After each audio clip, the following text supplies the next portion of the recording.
가만히 들어온 거짓 네? 들어온 것은 그리스도 예수 안에서 우리가 가진 자유를 엿보고 우리를 종모자 선사자 이르되. 이제 바울 사도가 복음 전파하면서 디모데에게 이렇게 이제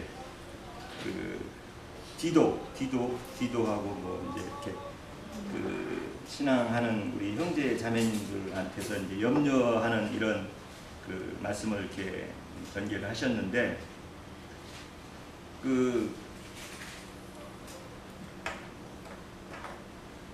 거짓 형제인데 거짓 형제라고 이렇게 이제 말씀을 변개시키고, 또 어떤 거짓 사역자들을 이렇게 이제 말씀하셨는데,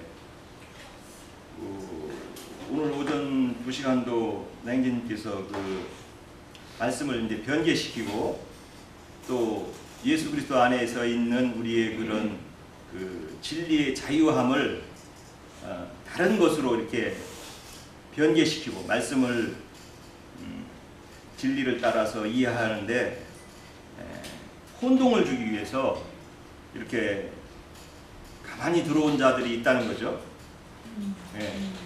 근데 이게 가만히 들어온 이것이 사실은 창세기에서부터 시작되는 거잖아요. 가만히라는 게 남의 집에 이렇게 들어온 주님의 집이죠. 이제 남의 집, 우리는 이제 주님의 집이고, 그분 가만히 들어온 사람들은 이제 남의 집이죠. 그래서 이 신앙을 하면서 보면은 지금 나인진님 늘 증거하시지만 세상 교회라는 데는 거의 거짓 형제들, 거짓 사역자들로 다 점령이 돼가지고, 사실 성경에서 말하는 진리들은 전부 왜곡돼가지고, 이거 어디서부터 어떻게 이것을 고쳐나가야 될지 방법이 없는 거죠. 그래서 나인진님 늘 얘기하시지만 계시록에서는 내 백성일랑 차라리 그러면 거기는 고칠 수가 없다는 거잖아요.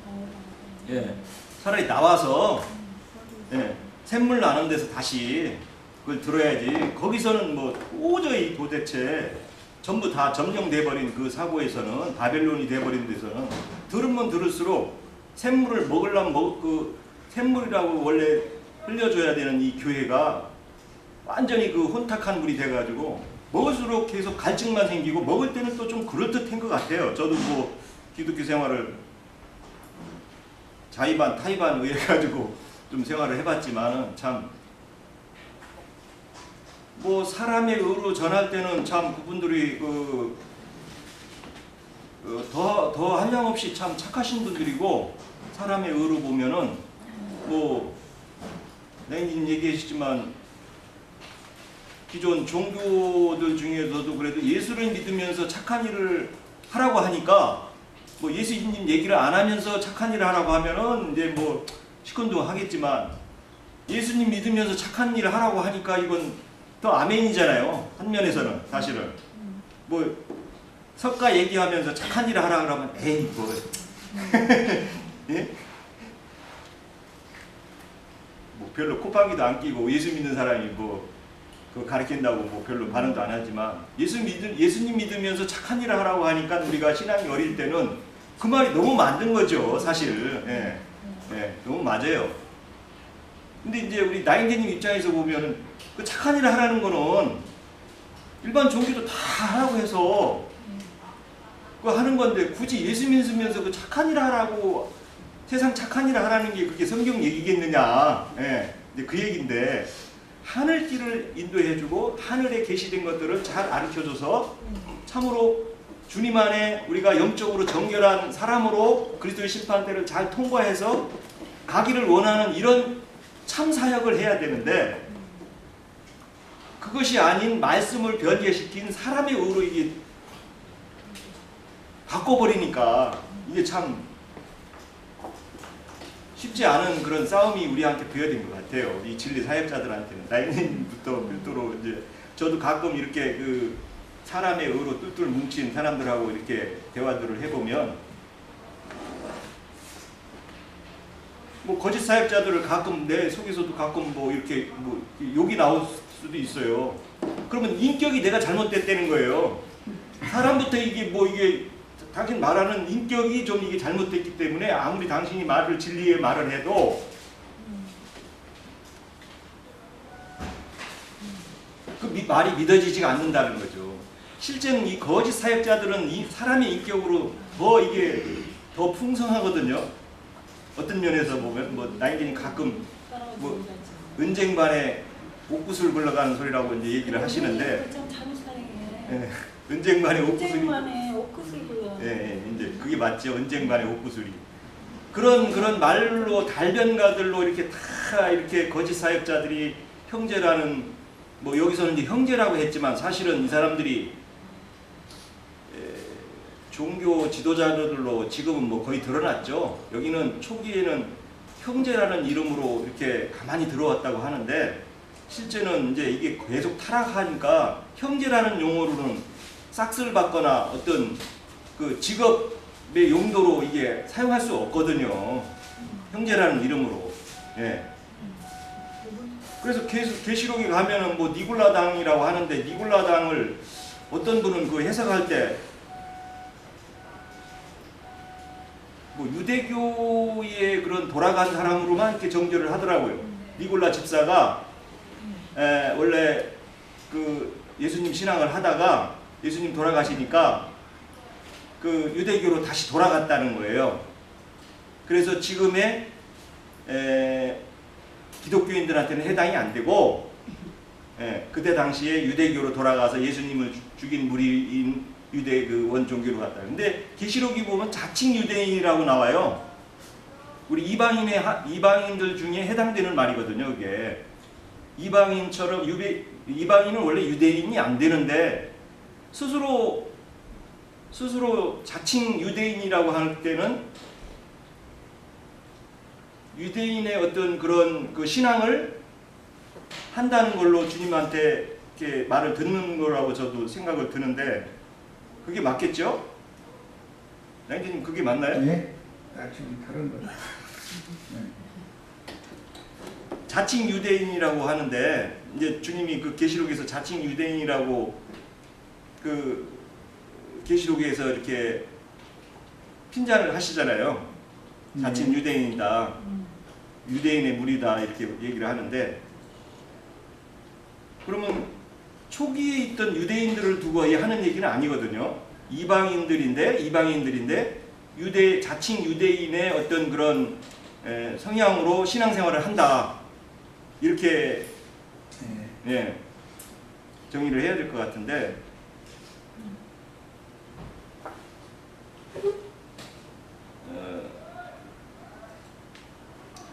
그래서 제가 이제 증거하는 건 그래요. 우리가 신앙을 할 때 다방면에 우리의 그 신앙의 진리의 표대를 흐리게 하는, 분별을 못하게 하는 여러 가지 그 어려운 상황이, 나 개인적으로도 어떤 상황이 와서 이렇게 신앙이 흔들리게 되는 경우도 있겠지만은, 어떤 사역자나 진리를 흐리게 하는 사람들로 인해서 참으로 우리의 신앙의 표대를 흐리게 하는 이런 것들을 말씀을 통해서 정말 생수로 이어지는 진리만을 증거하는 사역자들이 아니면서는 이것들을 우리가 올바른 신앙을 하기가 참 어렵다, 시대적으로. 네. 그래서 이런 부분을 나눠봤습니다. 네. 금방 그 형제님이 말하는 그 자칭 유대인이라는 거는 아마 이거와 연관시키면 될까 싶은데요. 디모데전서 1장 4절에 보면, 이 디모데전서는 이 목회서신이에요. 바울이 디모데에게 에베소 교회를 맡기고, 그래서 에베소 교회를 어떻게 너는 목양을 해야 된다라는 그런 어떤 지침과 같은 이런 것을 이제 준 게 이제 디모데전서 후서고 디도서까지가 이게 목회서신이라고 해요. 그런데 여기 보면 신하와 끝없는 족보에 몰두하게 말게 하려 합니다. 이런 것은 믿음 안에 있는 하나님의 경륜을 이루보다 도리어 결론을 내는 것이라, 이런 말인데, 여기에서 신하와 족보라는 게 뭐냐면, 나는 유대인의 선민사상, 그러니까 나는 아브라함의 혈통적인 어떤 그런 그 혈통에서 난 자들이다, 이렇게 하듯이 오늘날로 보면 나는 정통신학을 했다, 뭘 했다, 막 이런 식으로 이야기하는 사람들이 결국에는 자칭 유대인이에요. 그래서 그런 걸로 좀 이렇게 연결시키면 안 될까 싶기도 하고, 여기도 보면은 목회를 할 때 하나님의 경륜을 이룸보다 이런 것이 앞서면 안 된다라고 이야기하거든요. 그러면 하나님의 경륜이라는 거는, 이 경륜이라는 게 오이코노미아라는 뜻인데, 하나님 집에 그 법통 이런 뜻이에요. 말 자체로 보면. 그러니까 어느 집마다 그 자기의 어떤 법통이 있죠. 그런데 이제 다른 말로 하면 그 법통을 살림살이라고 이야기를 하기도 해요. 그러니까 하나님이 이렇게 이 우주 만물을 창조하시고 이런 성경을 이렇게 우리에게 준 이유는 하나님의 어떤 살림살이 계획이 있잖아요. 그걸 이렇게 경영하기 위해서 준 것이긴데, 그거와 상관없는 것들로 이렇게 가르치면 오히려 이런 것들은 결론만 내고 이렇게 논쟁만 낸다, 이런 뜻이에요. 그러니까 우리의 어떤 교회에서 이루어지는 것은 하나님의 어떤 경륜적인, 하나님의 어떤 살림살이가 이렇게 경영되는 이런 이야기들이 나눠져야 된다는 걸 이제 말하는 것 같고, 오늘 제가 이야기 좀 드려볼 거는 제가 한 주간 깊게 생각했던 문제예요. 말씀드리면 베드로전서 1장 5절에서 9절까지 볼게요.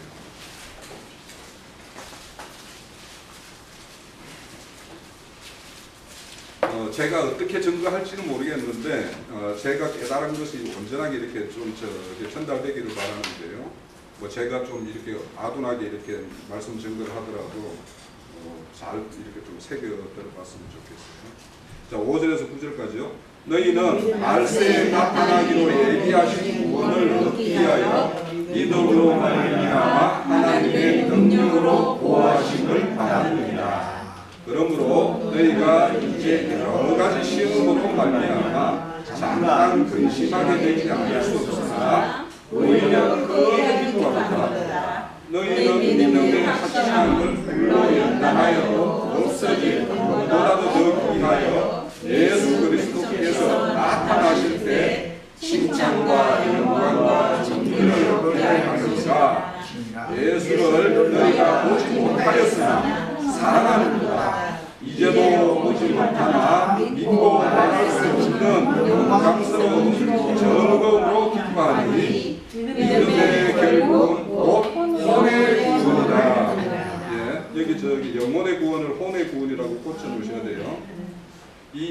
제가 오늘 주제는 뭐냐면 혼의 구원에 대해서 말씀드리려고 그래요. 오늘 오전에도 우리 형제님 통해서 영의 구원과 혼의 구원이 있고, 완전한 전인 구원을 위해서는 몸의 구속까지 이제 이루어야 된다라고 이제 우리가 말씀드렸는데, 이 혼의 구원이 우리 믿음의 결국, 우리 믿음 신앙생활의 어떤 모든 것은, 그러니까 믿는다는 믿음 신앙생활을 한다라는 것은 이미 영의 구원을 받은 자들이 믿음 신앙을 하는 것이지, 영의 구원을 받지 않은 사람이 믿음 신앙생활을 한다는 이런 건 말도 안 되는 소리예요. 그러면 이제 영이 굳은난 사람이 우리 교회 생활을 통해서 이렇게 신앙생활을 한다라는 이유는 이 혼의 구원을 이루는 건데, 이 혼의 구원이 어떤 거냐 하면 1장 5절에 보면 말세에 나타나기로 예비된 구원을 얻는 것이 이 혼의 구원과 관련이 있는 거예요. 그러면 이 말세에 예비된 구원이 뭔가? 우선 결론적으로 말할게요. 천년왕국이에요. 그러니까 천년왕국에 내가 이 천년왕국에 참여하고 못하고는 혼의 구원에 딸린 거예요. 아시겠죠? 이게 그래서 혼의 구원이 얼마나 우리 교회의 가르침처럼 이 시대가 끝나고 나면 다음 오는 세상에서는 그 천년왕국인데, 거기에 참여하는 것이 우리의 모든 신앙의 목적인데, 이 신앙에서 참여하기 위해서, 거기에 참여하기 위해서 이 혼의 구원이 이루어져야 되는데, 이 혼의 구원이 어떤 거냐? 이게 굉장히 많은 사람들이 착각을 하고 있는 것 같아요, 제가 보기에는. 그러니까 이 혼의 구원을 어떤 사람은 성화운동을 하는 사람들은 내 인격과 성품을 하나님의 성품으로 바뀌는 것이 혼의 구원이다 라고 이야기를 하는데, 맞아요. 맞는데 거기에서 머물면 안 된다라는 거예요. 제가 거기까지 이제 좀 이 말씀을 전달을 하려고 그러는데요. 우선에 우리는 육신의 장막을 벗는 날이 있죠, 그죠? 그러면 우리는 반드시 부활이 있다라는 것을 알고 그것을 믿어요, 그죠? 그걸 믿는데, 이 부활을 부활의 어떤 표본으로 제일 먼저 부활하신 분이 우리 주님이죠. 그런데 주님이 부활한 그 주님을 독생자라고 말하지 않잖아요. 그죠? 그 다음부터는 뭐라고 그래요? 맏아들이라고 그러죠. 그 맏아들이라고 말한다라는 거는 맏아들은 혼자 있으면 맏아들이 돼요, 안 돼요? 안 돼요. 그죠? 그럼 맏아들이 되기 위해서는 그에 속한 아들들이 나와야지 맏아들이 되는 거예요. 그러면 이렇게 맏아들이 나오는 것은 뭐냐면 궁극적으로 하나님은 이 우주 만물 창조한 것은 하나님의 나라를 온전하게 건설하는 거예요. 그 하나님의 나라 가운데 그 가운데 아들의 나라를 핵심 코어로 이렇게 딱 만들어 놨어요. 그러면 우리의 신앙의 목적은 하나님 나라 안에 아들의 나라 거기에 들어가는 것이 우리의 목적이란 말이에요. 그 아들의 나라의 표상이 이 나라 이 역사상에 이루어지는 게 언제냐면 천년왕국으로 딱 나타나는 거예요. 그러니까 우리가 이것이 이제 정확하게 돼야 되는데, 그러면 아들들이 되기 위해서 그 아들들이 어떤 사람이 아들들이 돼요? 성경에서 말하는 게 우리 계시록 21장 7절에 보면 이기는 자는 하나님의 아들이라고 한다고 그러죠. 그럼 아들들이 되기 위해서는 이 이기는 자가 돼야 돼요. 이 이기는 자가 뭐냐 하면 쉽게 말할게요. 결론부터 말을 해요. 혼의 구원을 완성시킨 사람들이 아들들이고 이긴 자예요. 네? 그러니까 이 혼의 구원을 우리는 저도 이게 혼의 구원에 대해서 완전한 이상이 없었는데 뭐 좀 형제님 다시 만나고 나서 이 교회에 대한 이상을 가지면서 저는 이제 사실은 혼의 구원이라는 게 이제 완성이 됐어요. 저는 혼의 구원의 그 개념에 대해서 이 혼의 구원은 아까 말한 대로 그 사람의 어떤 성품이 하나님의 성품으로 이렇게 덧입는 것 이런 운동과는 별반 상관이 없어요. 왜 그러냐면 그것이 전제가 그것이 별반 상관이 없다라기보다는 그것에 멈춰지면 종교인이 되는 거예요. 네? 왜 그러냐면요. 우리 저기 혼의 구원이라는 말을 다른 말로 이렇게 성경에 다른 말로 어떻게 표현되어 있나고 하면은요. 자기 부인이라는 말이에요. 혼의 구원이라는 자기 부인이죠. 자기 부인이 되면 자기 부인이 되고 자기가 그럼 없어. 내 자아가 없어. 그러면 나는 어떤 존재예요? 뭐 어떤 존재라고 말할 수 없는 존재가 되어버리죠. 그죠? 그 존재 속에 하나님의 성령이 와서 하나님의 생명이 딱 심어진 자를 뭐라고 그래요 우리가? 그리스도인이라고 하죠. 로마서 8장 9절에 보면 하나님의 영이 있는 자는 이 세상에 속한 자가 아니고 육에 속한 자가 아니고 예? 또 그리스도의 영이 있는 자야만이 그리스도인이라고 이야기를 했어요. 그러면 우리 같은 경우에는 그렇게 자기 부인이 된 그 존재에게 거기에 그런 자기 부인이 존재가 된 존재한테 성령님이 오죠. 왔을 때 그걸 영접하게 되죠. 그렇게 해서 우리는 그리스도인이 돼요. 그럼 그 성령님이 와서 이 땅에 오셔가지고 나한테 내 안에서 하시는 일이 뭐냐 하면 내 온전한 어떤 우리가 세례를 받아가지고 죄에 대해서 씻음을 받는다고 그러죠. 이거는 용서예요.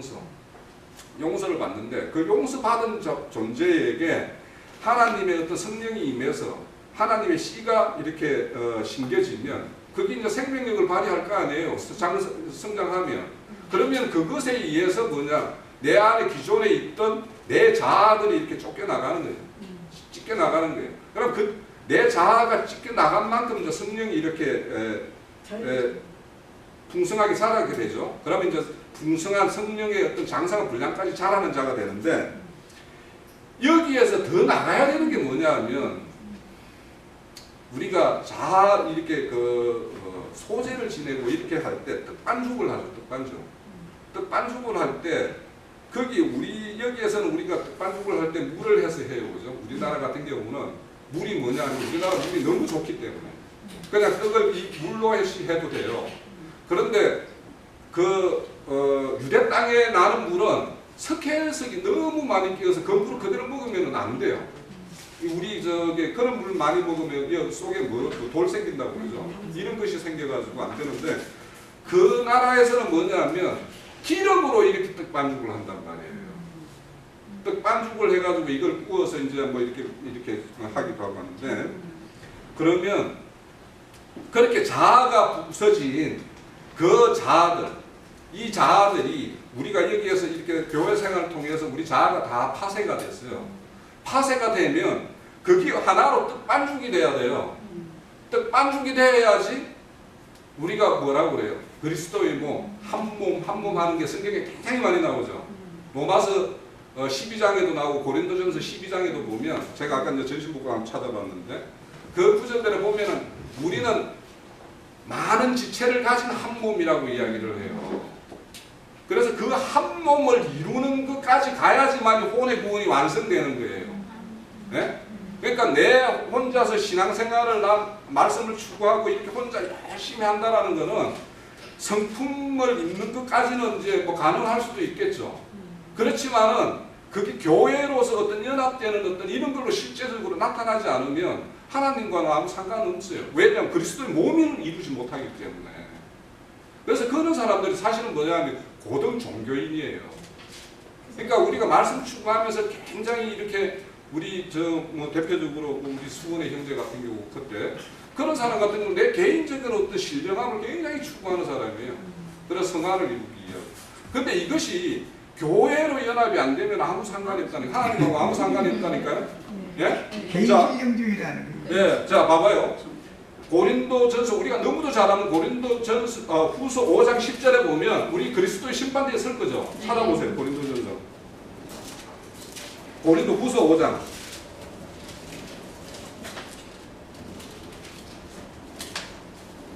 5장 10절에 보면 이는 우리가 다 반드시 그리스도의 심판대 앞에 나타나게 되어 각각 선악간에 그 몸으로 행한 그것에 따라 받으리 함이라고 이야기하죠.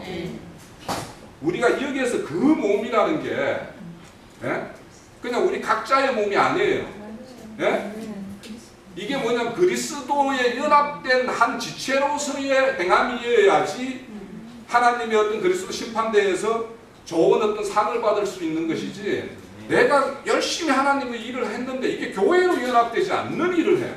그러면 이건 아무 상관이 없는 거예요. 이 앞에 보면 고린도전서 4장에 보면 그 4장 10절에서부터 쭉 보면은 바울 사도가 내 몸에 그리스도의 예수의 죽음을 내가 몸에 짊어진다 이런 거를 각자가 지는 거예요. 각자가 내 몸에 지는 건데 이 몸에 지는 목적이 뭐냐 하면 11절에 보면 12절에 보면 사망은 우리 안에 역사하고 생명은 너희 안에 역사하게 하기 위해서 나는 이렇게 짐을 진다라는 거예요. 그러니까 너희라는 거는 여기서 뭐냐면 너희가 우리 두세 사람이 모이면 뭐라고 그래요? 하나님이 함께하는 교회가 이루어진다고 그러죠. 이와 같이 너희들이 교회를 이루는 그쪽에 생명으로 나는 이 육신의 사망을 짊어지고 있지만 육신적으로는 너희들 안에 생명으로 완전히 그 역사하는 그걸 위해서 나는 지금 이걸 내 각자가 몸을 쥐고 있는데 이것이 고린도 5장 10절에 그 몸으로 행한 거. 그러니까 내가 교회를 위해서 내가 몸으로 진 이거에 대해서 내가 평가를 받는 것이지 내가 교회와 아무 상관없이 밖에서 이렇게 한다라는 것은 별반 상관이 없다라는 거예요. 자, 그래서 우리가 이렇게 성령님이 우리 안에 오시면 요한일서에 보면 물과 피와 성령이 셋이 하나 되어서 전도한다라는 말이 나와요. 그죠? 그때 보면 이 물이라는 거는 제 씻음이고 용서와 회개예요. 그런데 여기 그 다음에 나오는 피는 뭐냐 하면 예수님의 십자가의 어떤 피 흘리심인데 이 피라는 거는 뭐냐 하면 우리를 가려주는 거예요. 그러니까 보호해 주는 거예요. 그러니까 여기에 나오는 예비한 아까 베드로전서 1장 5절에 보면 장래에 예비된 어떤 구원이 있다고 그러죠. 그리고 거기에 능력의 보호함을 입었다고 그러죠. 그 보호함을 입는 게 뭐냐면 이 예수의 피예요. 피는 뭐냐면 가리는 거예요. 어떤 징계가 왔을 때 나를 거기로부터 보호해 주는 거예요. 어떤 시험이 왔을 때 나를 보호해 주는 게 이 피예요. 자, 봐봐요. 우리 저 출애굽할 때 그 어린 양의 피를 그 임방과 문설주에 바르죠. 이걸로부터 뭐냐면 가렸죠. 그 뭐냐면 이미 여기는 그니까 사탄 마귀를 속이는 거예요. 엄밀히 말하면 하나님이 그냥 속아주는 거죠. 뭐냐? 아, 여기 이 집에는 이미 피로 뭔가 심판이 지나갔구나. 이렇게 여겨주는 거예요. 이게. 그리고 그 또 하와가 그 무화과 잎으로 가렸던 치마를 가죽 옷으로 가렸죠. 이 수치를 가려주죠. 그러니까 이 피라는 거는 우리의 어떤 그 연약한 우리의 어떤 연약한 육체를 입은 우리가 어떤 하나님의 시험과 이런 연단이 왔을 때 우리를 그 시험으로부터 보호해주는 역할을 해요. 이 피라는 게. 그리고 이제 성령이 우리를 이제 이 마지막 그러니까 그런 어떤 피와 함께 이제 이 진리 정인으로 오셔서 성령이 우리를 증거를 해주는데 이 피가 그 성령이 오시면 그 몸에 속한 지체들 각자 지체들을 뭐로 인도하냐면 진리로 인도한다고 해요. 그리고 장래에 될 일을 예언을 해준다고 해요. 알게 해준다고 해요. 이건 요한복음 16장 13절에 보면 그런 말씀이 나와요. 그러니까 이렇게 성령의 임재가 되어 있는 자들이 이 성령의 임재에 의해서 이렇게 장래 일에 대해서 이렇게 알려주는 어떤 이런 것을 받지 못하면 이 앞으로 우리가 말하는 이 천년왕국이나 이런 것들에 대해서 이 계시를 못 받아요. 그러니까 그런 것을 장래에 될 일에 대해서 모르니 그런 어떤 성령에 의해서 조명해 주는 것이 없기 때문에 천년왕국을 못 보는 거예요.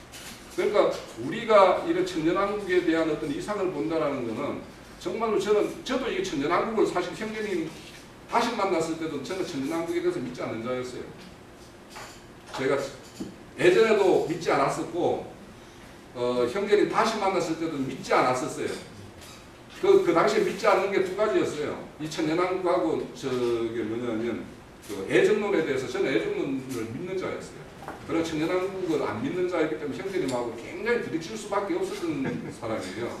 그런데 이제 그 당시에 그렇게 하고 그 두 가지에 대해서 제가 이상을 전혀 못 보고 있을 때 근데 형제님의 다른 말씀에 대해서는 제가 굉장히 수긍을 하고 참 깊게도 보고 계신다는 걸 알기 때문에 이것이 그렇다면 내가 이거에 대해서 틀렸을 텐데 그런데 틀렸을 텐데라는 어떤 그런 어떤 그냥 합리적인 어떤 생각만 있을 뿐이지 믿기지는 않는 거예요. 그래서 저는 사실은 그래서 형제님을 다시 만났을 때 한동안 초창기에 그러다가 내가 떠날까 말까를 굉장히 고민을 했던 사람 중에 한 사람이에요. 그런데 이제 그 이후에 이제 시간이 지나면서 내가 애정론이라는 게 좀 이렇게 이게 아니구나. 그래서 지금도 애정론에 대한 이야기를 이렇게 보면 뻑뻑하면 이거 애정론 맞는데 이런 생각이 들 때가 많아요. 이렇게 보다 보면 그래서 그 주변을 내가 이렇게 쭉 이렇게 살펴보다 보면 그게 아니구나. 제가 언제 시간 나면 왜 에서가 아니고 야곱이었는가에 대해서 내 글을 다 정리해놨어요. 그 다음에 이 애정론에 대해서 그거와 상관해서 한 번 증거할 기회가 있을 텐데.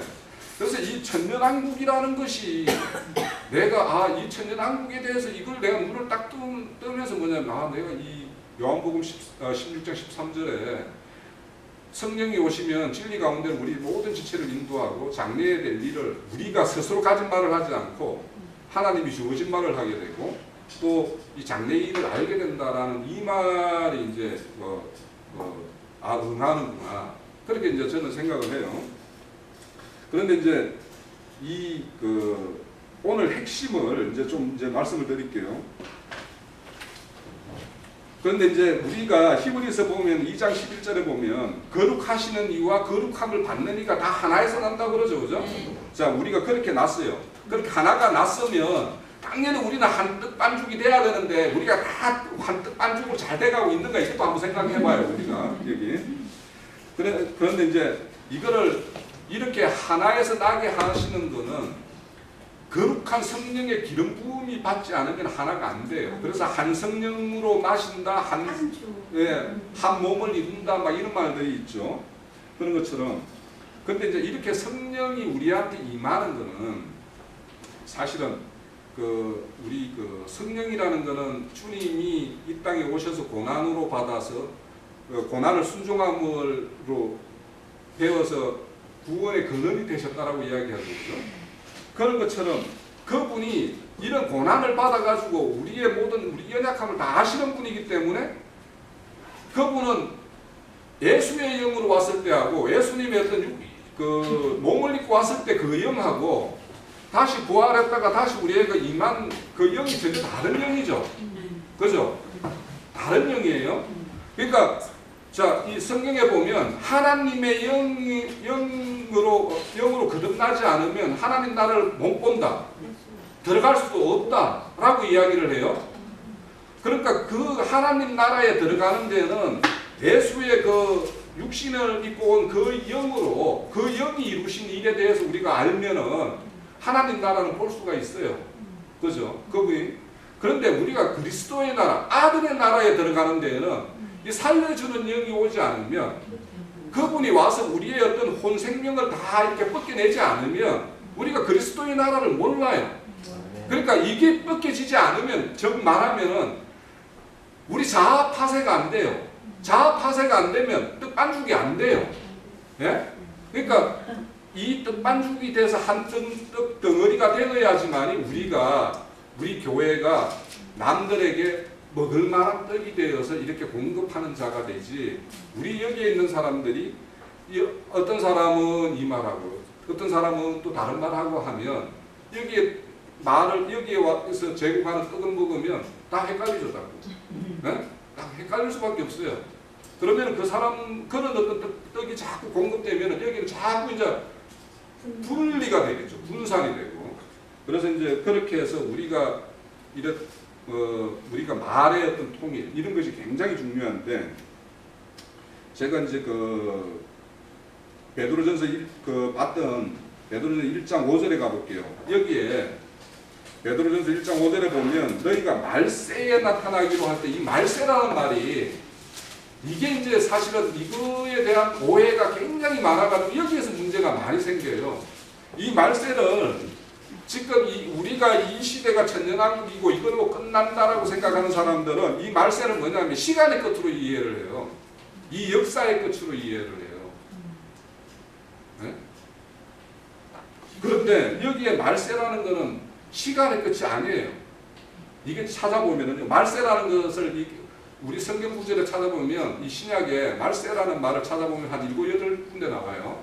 7, 8군데 나오는데 여기에 나오는 말이 유일하게 말세가 셋자가 뭐냐면 우리 크로노스, 카이로스라는 이런 말 들어봤죠. 시간을 말할 때 우리 자연이 그냥 과거에서 현재, 미래로 이렇게 흘러가는 시간을 우리 크로노스의 시간이라고 그래요. 우리가 1시, 2시, 뭐 며칠 날 뭐 이런 말 하는 건 이게 크로노스의 시간이에요.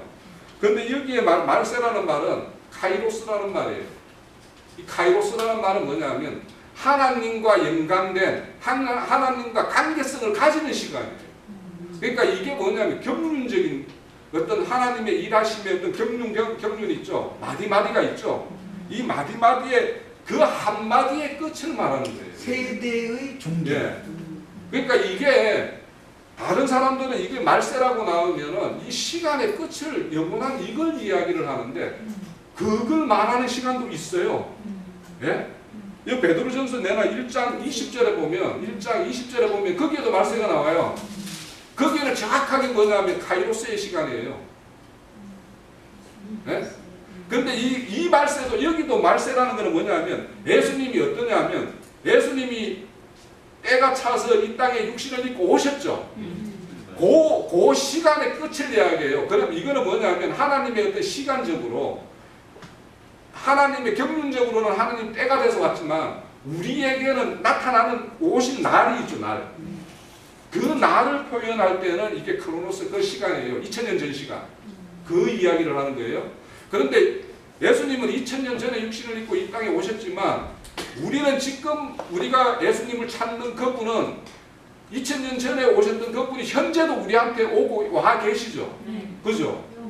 그러니까 이런 식으로 그러니까 어떤 시간 이렇게 흐르는 과거에서 현재 미래로 흐르는 시간과 상관없이 예수님이 이루었던 그 사건의 시간을 지금 나에게 적용하는 이 이런 것들을 뭐라고 하냐면은 카이로스 이런 시간이라고요.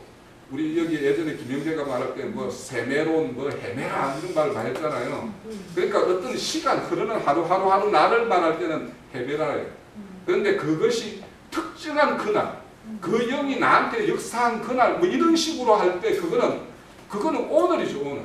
늘 오늘처럼 이렇게 역사에서 나한테 지금 그 역사하고 있잖아요. 그럴 때는 우리가 세메론이라고 해요. 그런 것처럼 예. 그러니까 여기에 날세라고 이야기하는 거는 뭐냐면 하나님의 경륜의 한 마디가 끝났을 때 그래서 그 마디가 끝났을 때를 이렇게 이야기한다라면 오늘날 베드로 사도가 이 베드로 전서를 언제 썼는지 모르지만 베드로 전서가 이게 히브리 자기 같은 동족 유대인에게 쓴 편지죠. 그런데 베드로는 사실 실상은요 사도행전을 보면 이분이 초기에는 자기 유대 땅에서 유대민족 자기 민족에게 복음 전파했는데 후반에 가서 다 이방 땅에 가서 이방인들 전도를 했어요.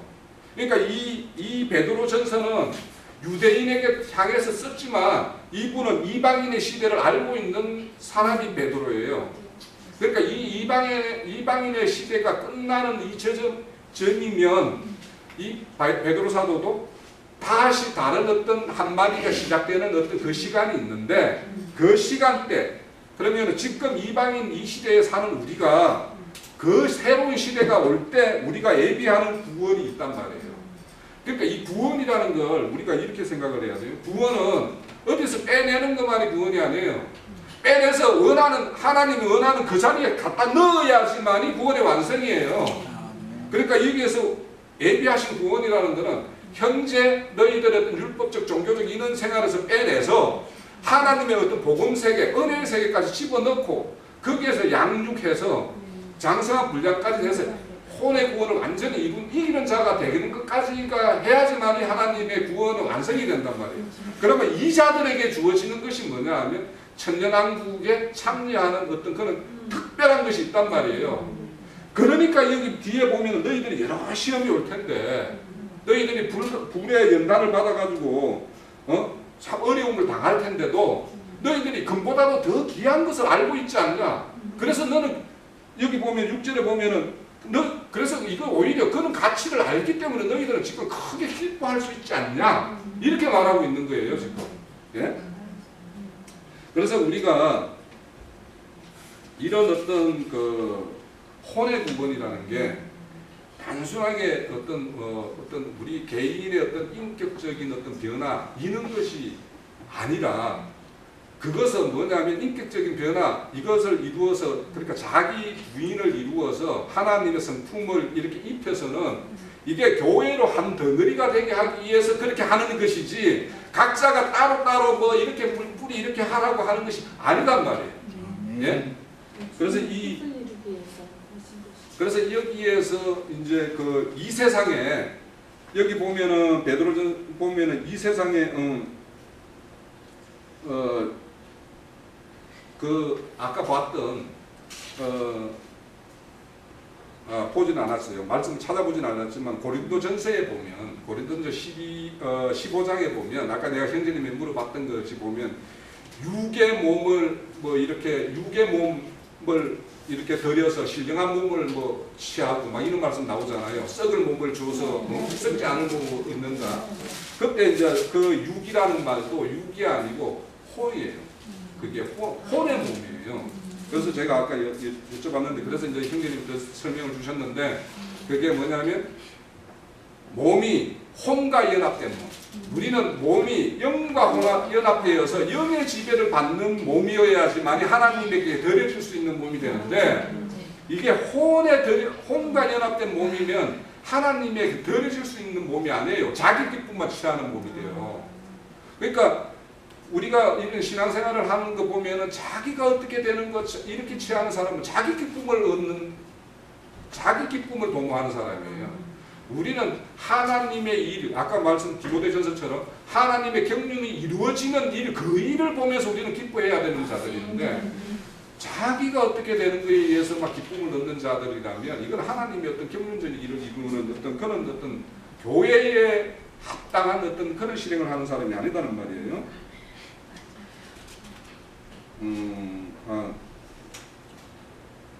왜 이렇게 혼의 구원을 이루어야 되느냐?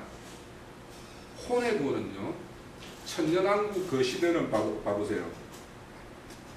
영의 구원은 하나님 나라에 들어가는 티켓을 확보하는 거예요. 근데 혼의 구원은 천년왕국에 참여하는 어떤 티켓을 확보하는 것이 이게 혼의 구원이다라고 이렇게 생각을 하시면 정리가 좀 쉬울 것 같아요. 근데 왜 이게 혼의 구원을 이루어야 되느냐? 천년왕국 시대 때 한번 보세요. 그 시대 때 목양돼야 되는 사람들은 그 사람 자체는 뭐냐면 본성적으로는 첫 아담 속에 속한 사람과 매반 다를 수 없는 어떤 그런 사람이란 말이에요. 그러니까 하나님의 영으로 거듭났다라고 하지만 본성을 그대로 가지고 있단 말이에요. 그런데 그 본성을 그대로 가지고 있는 자들을 우리가 이렇게 보호하고 이끌어야 되는 그런 어떤 세계인데, 그 시대 때에는 사탄 마귀가 없어요. 그죠? 그러면 그들은 뭐냐면 이 본성을 치료받을 수 있는 그런 어떤 기회가 없어요, 사실. 네? 그러면 그들을 살필 수 있는 자들이 우리인데, 자, 예수님이 이 땅에 오셔서 성령을 우리 각자의 사도 제자들에게 입혀가지고 아들의 나라를 이 사도 성령을 받은 이 자들에 의해서 나라를 이렇게 이끌도록 만들었죠.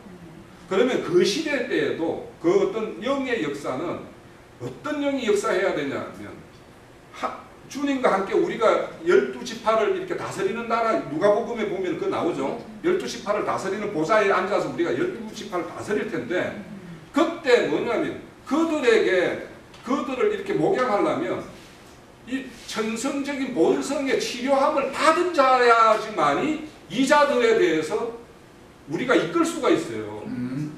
뭔지 아시겠어요?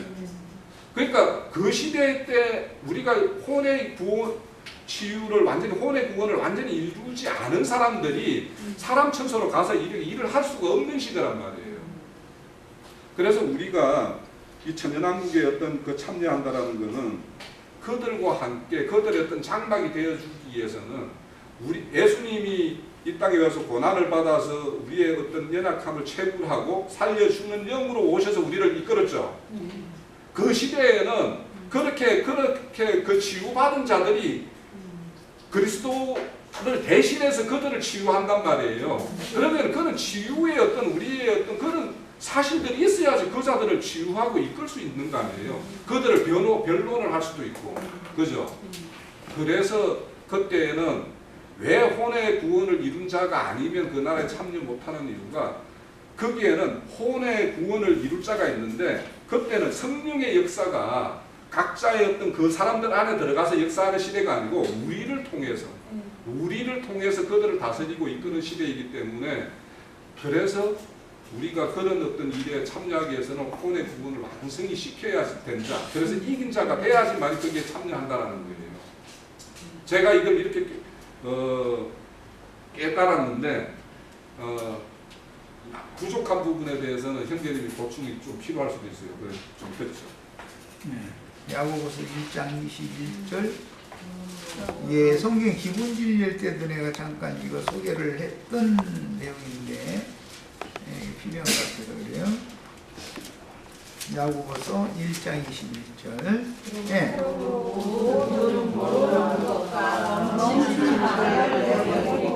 너의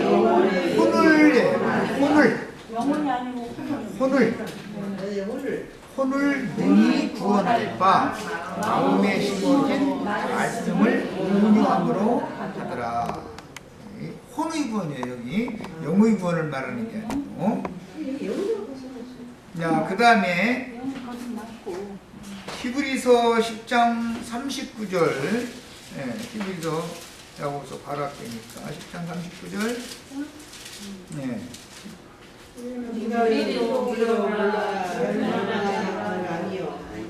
오직 혼을 구원함에 이르는 믿음을 가진다. 혼이에요. 그다음에 아까 이제 우리 형제님이 소개했던 베드로전서 1장 5절 거기 믿음의 결국 혼의 구원을 받습니다. 그래요? 자, 믿음의 결국적인 구원은 혼의 구원인 거고 처음 믿을 때 얻은 구원은 그건 얻은 과거형으로 얻은 구원은 영의 구원을 말하는 거예요. 거듭난 구원을 말하는 네, 그래서 사람은 영혼 몸이 있기 때문에 이제 신학적인 용어로 이제 전인 구원을 받아야 된다 이러는데 영이 거듭나고 혼의 구원을 이루는 과정이 있고 영이 거듭난 사람들은 교회로 옮겨서 여기에 교회 생활이라는 것은 혼의 구원을 이루는 과정인 것이죠. 교회 생활이 없어가지고 혼의 구원이 안 되는 거예요. 여기 거듭났을지라도 내가 혼자 내 집에서 성경책 읽고 기도하고 얼마든지 할 수 있죠. 교회 생활 하지 않고 혼자. 그럼 이제 혼자 믿어서 1등 100명이 모이면 100등 5,000명이 모이면 5,000등 그건 소용없는 거죠. 네. 그러니까 지금 우리 홍영재님 얘기한 것처럼 인격 도야 사람이 어떻게 바꿔지는 것을 자꾸 추구를 하는 것은 절간에 가서 목닥 두들기는 사람들이나 하는 소리예요. 소원에 김아무개 얘기를 하면 좀 그렇지만 그런 주장은 성경을 알지 못해서 엉뚱한 소리 하는 거예요. 종교로 끌어가는 거예요. 종교로. 성경은 거듭났으면 그리스도의 몸으로 건축되는 것, 건축이라는 말은 세움을 입는다 이 말인데 거기 세워진다라고 하는 것이 혼의 구원을 이루는 과정을 말하는 거예요. 그러니까 여럿이 모여도 서로 연락하고 상합하고 맺힘이나 끊침이 없이 이해해주고 받아들여주고 이렇게 할 수 있는 사람이 되는 것을 온전케 되었다 이렇게 말하는 거예요. 세움을 받는 거예요. 그게 세움을 받는 거. 장성한 분량에 이르도록 잘한다 라고도 표현을 해요. 그거는 하나님의 생각을 나의 생각 안에 가두려고 하지 않는 기본적인 사람의 혼이 넓혀지지 않으면 어려운 거예요. 왜 그러느냐? 교회의 성분이라는 것은 거듭난 영과 구원을 이룬 혼의 구원을 이룬 그 성분만큼만 영과 혼이 구원이 된 만큼만 교회인 것이지 그게 육신이 끼어드는 것은 아니에요. 그래서 부활의 날 몸의 구속을 받은 일어나 머리를 들라 너희 구속의 날에 가까움이다 이렇게 아까 말씀 나눴죠. 그것은 신령체를 덧입는 것은 최후에 그것은 거듭나는 것이나 신령체를 덧입는 문제는 그리스도 심판 때를 통과할 때 신부의 옷을 입게 허락하시면 그냥 되는 거예요. 그런데 사실은 교회 생활을 하는 동안에 위로부터 오는 처소가 이미 덧입혀져 있기 때문에 그게 가능한 거예요. 이거는 이제 예수님이 무덤에 장사되셨을 때 두건과 세마포로 싸서 넣어놨는데 두건과 세마포가 잘 개켜져 가지고 머리 부분에는 두건, 몸 부분에는 세마포가 놓여져 있었다 그랬어요. 그것은 육신이 가지고 있던 육신의 세상에서 두건이라는 것은 머리 부분을 말하는 거예요. 몸 부분에는 세마포예요. 우리 육신의 몸이라고 하는 것은 시체의 수의로 본다.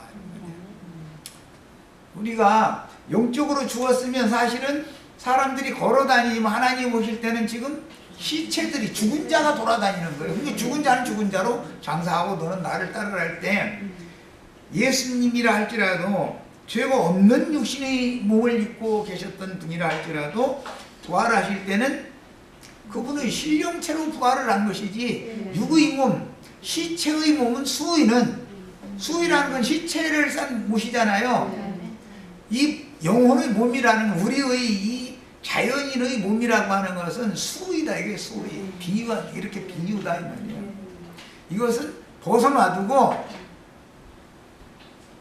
부활의 날 제자들에게 높은 산에서 보여주셨던 아무라도 그렇게 희귀할 수 없는 희고 고운 세마포를 별도의 그 신령한 몸을 입고 부활한 것을 말하느라고 육신의 모양으로 오셨던 그 몸은 그대로 벗어나졌다 이 말이에요. 무덤에 사람들 무덤에 아무것도 없었다 이렇게 가르치죠. 천만의 말씀이에요. 그렇지 않아요. 시체를 싼 두건과 수의는 벗어놔두고 영광에 들어가신 그 신령한 몸으로 부활되셨기 때문에 제자들이 그 부활로 인할 저녁에 제자들을 찾아오셨을 때 몰라본 거예요. 그러니까 4월 전에 입고 있었던 그 시체의 옷을 수의를 입고 오셨다면 몰라볼 리가 없죠. 다 알아보죠. 이해되셨죠? 네. 성경에서 수의라고 하는 것은 우리 혈과 육의 몸을 말하는 것이다. 육신의 몸을 말하는 거예요. 자, 그런데 이제 육신에 있는 자, 영에 있는 자, 로마서 8장에 나오는 말이에요. 자, 그럼 육신에 있는 자라는 말이 아까 이제 우리 형제님이 나한테 질문을 아까 했는데 그 부활장이라고 하는 고린도전서 15장에 보면 15장 44절 다 같이 펴서 보겠습니다. 고린도전서 15장 44절. 우리의 지금 현 모태로부터 태어날 때 입고 온 이 옷은 시체의 옷을 입고 있는 거죠. 몸의 구속을 받을 때는 신부의 옷으로 금물린 그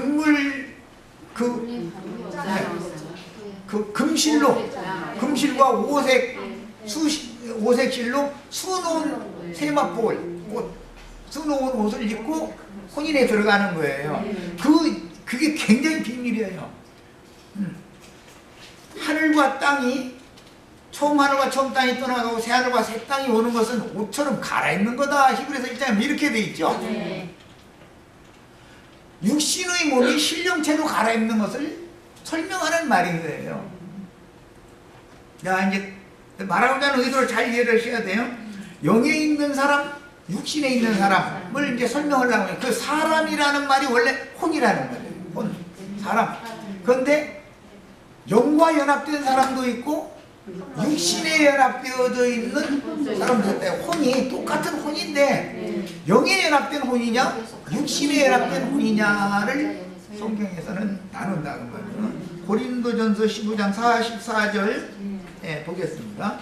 육의 몸으로 신고, 이 말은 이것은 혼적인 본성이라는 말이에요. 여기 육의라고 그랬는데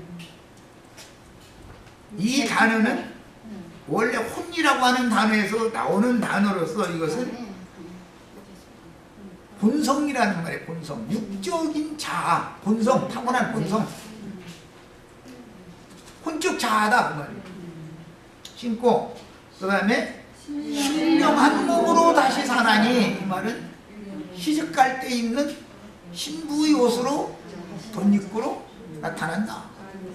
신령체다. 나는 그래서 육의 몸을 벗고 신령체를 덧입고 영광 중에 나타나는 것이다. 자꾸 그 얘기를 내가 한 거예요. 이것은 혼적 본성이라는 말이에요. 육의 몸으로라고 그랬는데 혼적인 본성은 씹는 것이고 신령한 구원을 이룬 새로운 본성, 새로운 본성으로는 다시 살아나는 것이다. 지금 그 말이에요. 이게 본성이라는 것이 자아예요. 이제 전에 내가 이제 미국에 잠깐 올여름에 갔을 때 그 어떤 이제 목사님을 내가 의도적으로 좀 만나자 해가지고 그분이 설교를 뭐에 중점을 놨었냐면 자아의 파쇄에 설교의 중점을 맞춰요. 그분이 그러면 그 말을 알고 있나를 내가 이제 시험을 사실 하려고 이제 질문을 한 것이 있는데 워치만니의 책을 읽었어요. 자아의 파쇄와 영의 해방이라는 책 보셨죠? 네.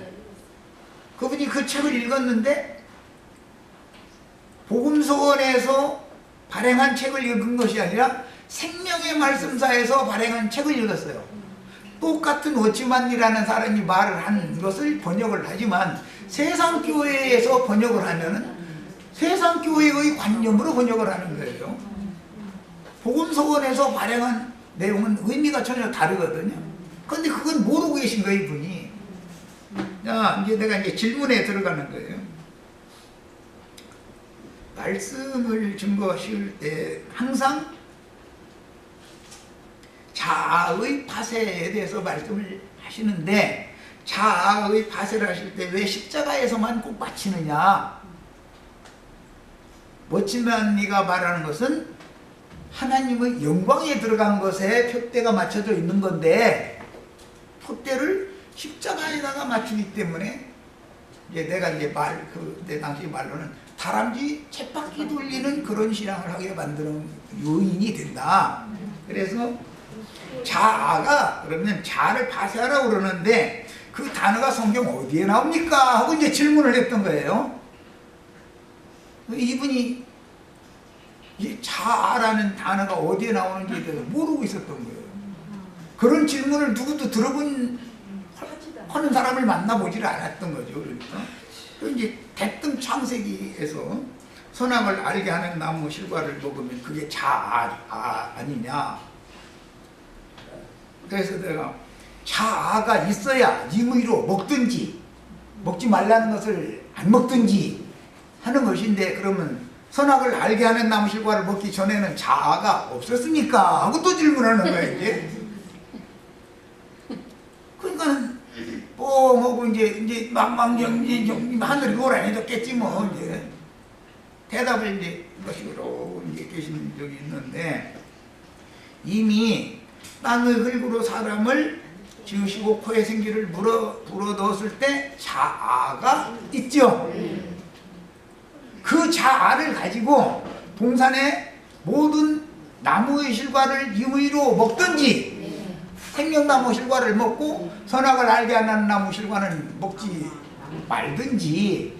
그런데 또 생명나무 실과보다는 그 나무 실과가 더 좋으니까 그것을 먹든지 하는 것은 여전히 이미 자아가 있었기 때문에 먹은 것이고 그 나무 실과를 먹으니까 자아가 육신에 있는 자아가 됐다라는 문제로부터 시작해서 이제는 구속이 필요하게 되었다라는 말을 지금 하고자 하는 것이 워치만이 나의 스승인 워치만 형제님이 하시는 말인데 세상 교계에서 생명말씀사라고는 책장사들이 번역을 한 말을 가지고 그걸 책 읽고 나서 그거를 평생을 우려먹는 말씀 장사를 하다 보니 나 같은 사람한테 질문을 받으면 대답을 못한다. 그래서 내가 이제 답답해서 누구든지 나를 쫓으려면 자기를 부인하고 거기 그 자기라는 말이 워치만이가 말한 자아라는 단어다. 이제 그것까지만 얘기해주고 더 얘기하면은 이제 막 창피스러워 하면은 곤란하잖아요. 난 그런 뜻으로 한 건 안 했었기 때문에 그때 인사라도 하고 일단 이게 터놓고 지내는 사이를 만들어 놓은 그 다음에 좀 뭔가 좀 뭐 교제라도 좀 할 수 있는 길이 열릴까 싶어서 한 건데 그분의 생각은 딴 데가 있는 거예요. 혹시 나한테 취직해달라고 여기 부목사로 써달라고 왔나 이 생각을 하고 있는 거예요. 그래서 대답한다 소리가 광고를 냈더니 부목사 하겠다는 사람이 자기 책상에 이력서 이만큼 쌓였습니다 이러고 앉았걸래. 나는 이미 다 감 잡고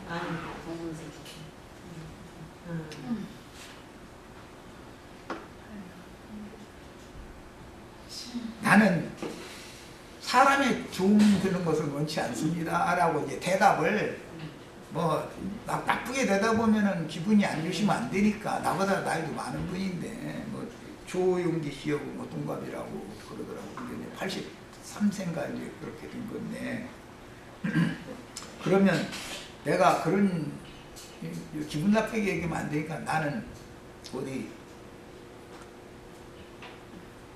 세상에 무슨 뭐 70짜리 구하러 다니는 사람은 아니다 라는 이렇게 감을 잡도록 하느라고 이렇게 슬쩍 하고서는 이제 헤어진 적이 있어요.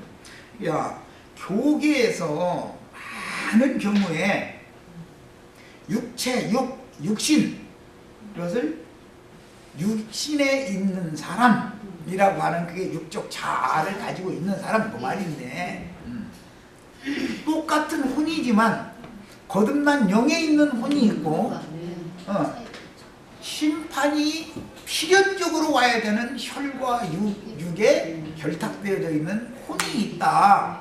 그래서 육신에 결탁되어져 있는 혼을 네가 부인해야만 나를 따라올 수 있다, 그 말을 한 건데, 이게 이해를 못하고 있었던 게 그 용어 자체를 워치만 형제님이 말하고 나는 어느 자체를 모르고 있었던 거예요. 그러면 적어도 최소한으로 몇 가지의 단어 정도는 알고 자아를 부인해라 라고 설교를 하려면 조사는 해보고, 이 자아라는 말이 성경 어디에 나온다는 거 몇 가지 성분은 알고서 설교를 해야 되는데, 맹탕 그냥 그 책만 읽은 걸 가지고서 그거 자기가 아마 은혜스럽게 읽었으니까 아마 그럴 거예요. 평생을 그걸 가지고 우려먹는 거예요. 그러니까 나 같은 사람 만나가지고 질문당하면 정신이 하나도 없는 거지. 난 뭐 그분을 뭐 무슨 뭐 당신을 두고 뭐 그런 뜻으로 온 게 아니지만은, 자꾸 십자가에서 웃박히는 얘기로 끝내. 그래서 내가 그것이 종교인들의 특성이다, 내가 그 얘기를 딱 한 거예요. 결론적으로 자기 연말을 원하는 사람들은 항상 십자가에서 끝내요. 그죠? 불가에서는 자기 부인이라고 하지 않고 비워라 비워라 목각 들고 주여 홍수래 홍수고 비우게 하고 서서 똑딱똑딱똑딱 이거 계속 하는 거예요. 그런데 주님의 말씀에 의하면 비우고 거기에 비운 그릇을 피로 씻고 나서 생명이신 그리스도를 채우지 않고 비워놔두면 일곱 귀신이 들어온다 그랬어요. 그래서 이제 거기까지만 얘기를 내가 해줬어요. 거기까지는. 네. 그 종교다. 십자가에 못 박는 것으로 하나님의 말씀을 거기서 종결지면은 일곱 귀신 들어오게 불러들이는 일이다라는 것을 설명을 하고 그냥 왔어요. 그분이 지금까지 내 말을 알아들었는지 아직도 못 알아들었는지 아직도 생각 중인지는 모르겠어요. 이제 기회에 대해서 또 한번 가면 한번 이제 뭐 또 한번 만나보려고 그래. 이제 어떻게 바꿔졌나 가서 확인을 해봐야 되니까. 항상 세상 교회든지 인간이든지 다 선악과의 독에 점령된 사람의 특징은 자기를 부인하는 건지 종교적으로는 비우는 거예요. 그것이 정점이라고 생각해요.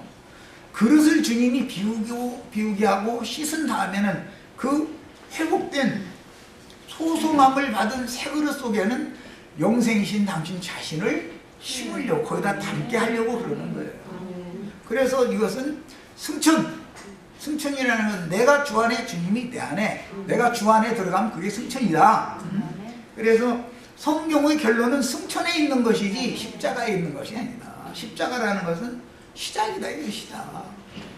그릇을 일단은 비우게 만들어야 되는 거. 그러면 십자가의 실제는 뭐냐? 자기가 어떠한 죄인가를 깨닫고 토설하고 자백하는 것을 또 시작되는 일이다. 뉘우친다라는 말이란 말이야. 그런데 똑같은 뉘우침 회개라는 것도 가룟 유다도 회개하죠. 뉘우쳐요. 양심의 가책이 있으니까. 자연인도 뉘우침이 다 있죠. 그때는 비우잖아요. 내가 이제는 다시는 나 욕심 비워야지. 더 이상 욕심내지 말아야지. 다 그러지. 마음 비운다고 그러잖아요.